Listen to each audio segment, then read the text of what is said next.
Hey YouTube, Driz here. Welcome to my second video in the How to Become a Better Yu-Gi-Oh Player segment. Today I'm going to talk about playtesting. Playtesting and practicing basically mean the same thing when we're talking about Yu-Gi-Oh. And just like sports, you have to practice to get better. And Yu-Gi-Oh is the same way. And also, just like in sports, there are productive and efficient ways to practice, and there are inefficient ways, less productive ways to practice. And you can relate that to Yu-Gi-Oh as well. So I'm just going to give you some tips on how you can improve your playtesting. First of all, I just want to say that this video is kind of for local level players that want to move up to regionals, or maybe it can help you out if you're a regional level player. You've played in regionals before and things, and you want to go to YCS, or maybe you're a local player and you're going straight to YCS, something like that. But if you're just primarily a local player, this can help you, but I just want to say that if you're just primarily local, you want to test play for your environment and not what I'm going to talk about more or less today. First of all, I want to say that any practice is helpful. If you can't do these 4 tips I'm going to go over in any way, just do the best you can, because it's helpful regardless. Just get in some practice. But I'm going to get into the first tip right now. Tip 1. Don't play the same person over and over. You might ask why. I'm going to go ahead and give you 3 reasons why you don't want to be playing the same person over and over.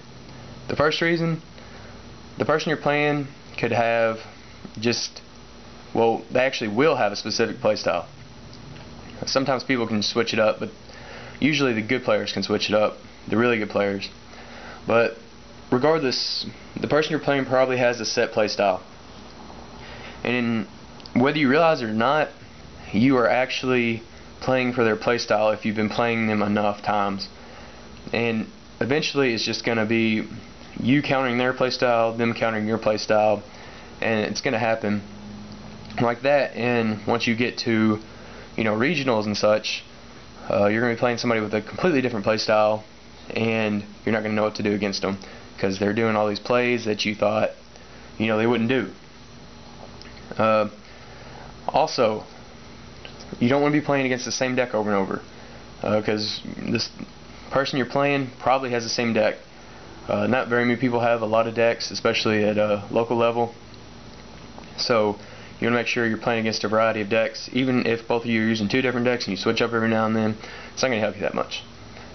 And the last reason you don't want to play against the same person over and over is there could be a gap in skill.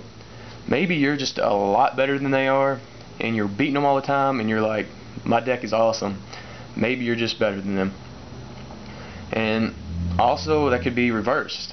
They could be a lot better than you are, and you don't want to try to bridge that much of a gap at a time if they're like a ton better. If they've topped a YCS, shown jump, whatever, and you're just going to your first regional, the gap in skill is probably huge, and you don't want to do that. You don't want to go that far up gap in skill level. You want to get gradually there, because you might never beat them, especially in a format sort of like this. But tip number 2, play versus top tier decks. Just in case you aren't really big on looking at all the top tier decks and stuff, I went ahead and laid out the decks, and I just want to show you the top tier decks. You want to be making sure that regardless of what you're going to end up playing, you're playing against the top tier decks. You're playing against Plant Synchro, probably one of the best decks out right now. A bunch of people are playing it. It's topping. It's good. Gravekeepers. Gravekeepers is really good as well. But you want to make sure you're playing against the good version. I hear about the Solidarity version with Visionary and stuff. That's not very good. X-Sabers. X-Sabers are good, as you know. Mostly because they're sacky. I hate them. Anyway, prejudice in the video. Woo! And the other deck I consider top tier is Black Wings. They're really good too. So you want to be making sure you're testing at least against these 4. But having said that, there's a lot of variety right now, and hopefully there will be a lot of variety in future playing and stuff. You know, after the next ban list. I don't have samurais pictured here yet for when I'm making this video, but of course samurais are something you're going to be wanting to test against if you're going to a regional anytime soon, because they will be big. But other than just those 4 decks, you might want to try testing against these other decks. Lightsworn, Absolute Zero, Scraps, Gladiator Beasts, and Machinists. I mean, all these decks are good.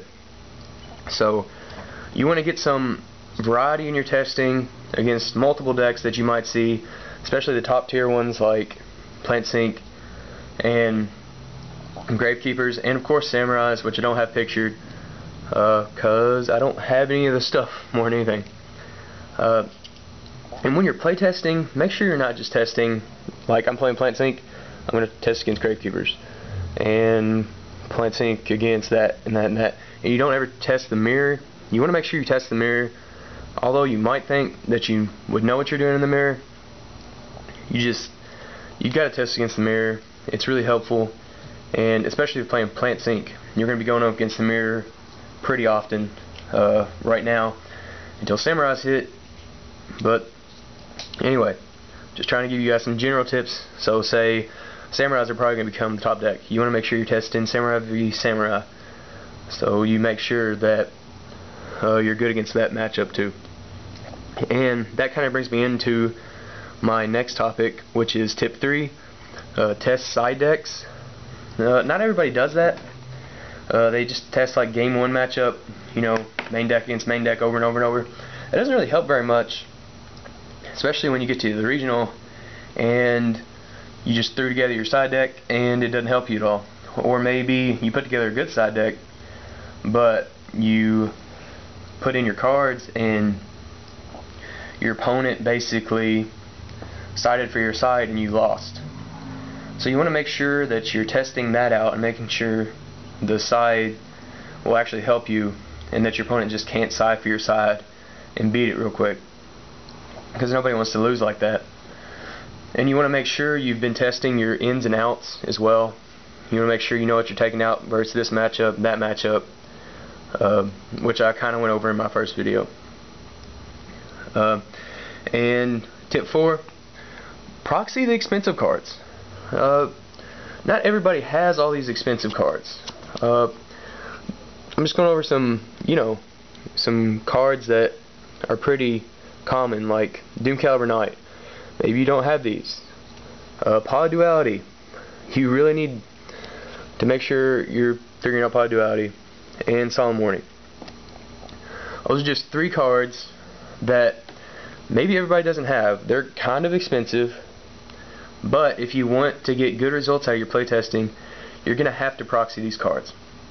If you've never heard of proxying before, it's basically just taking a piece of paper, notebook paper, computer paper, whatever, and sticking it into the card sleeve and acting like that's the real card.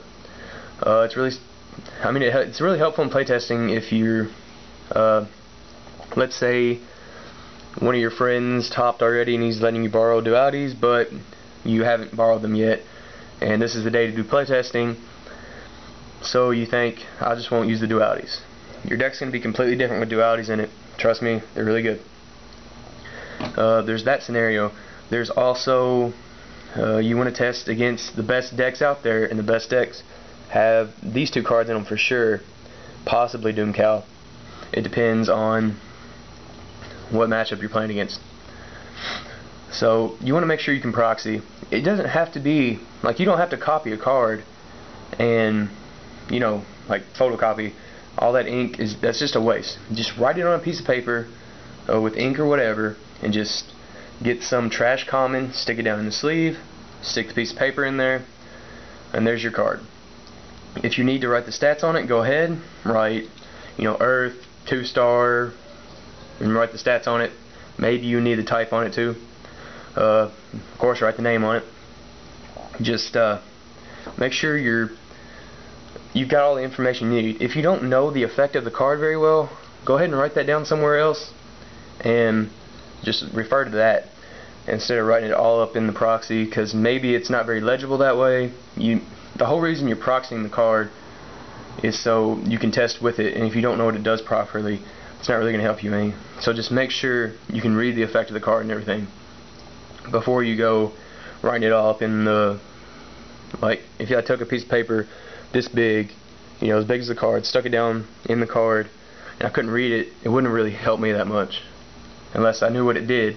If I knew what it did, then I shouldn't be wasting paper more than just a little bitty spot that says solemn warning counter trap on it. I mean, that's all you really need. So in summary, guys, there's 4 tips that I have to increase the productivity of your playtesting. Just make it more efficient and make it better all around. First, don't play the same person over and over. Second, make sure you're playing against the top tier decks. Test side decks when you're playtesting, and proxy the expensive cards. The decks aren't truly top tier unless they have the top cards in them. So make sure you're proxying the expensive cards if you have to. Well, guys, that's the end of this video. Hope you enjoyed it. Next week I will not be continuing this segment. I'm going to have to skip a week, maybe 2, it depends. Next week I'm looking to do a ban list discussion, possibly with Maddie's Daddy 12 and Sidekicker 08. It may be 3 people recording with 3 cameras at the same time. I don't know yet. It might just be me giving my opinions, but it's going to be very interesting no matter what, because there's so many ways that the ban list can go right now, and I'm going to give you guys a good discussion no matter what, whether it's just me or whether it's all 3 of us. Hopefully that'll be a good video and you'll like it too. So check it out next week. I'll have that up, and that's it for this week, guys. Yugioh out.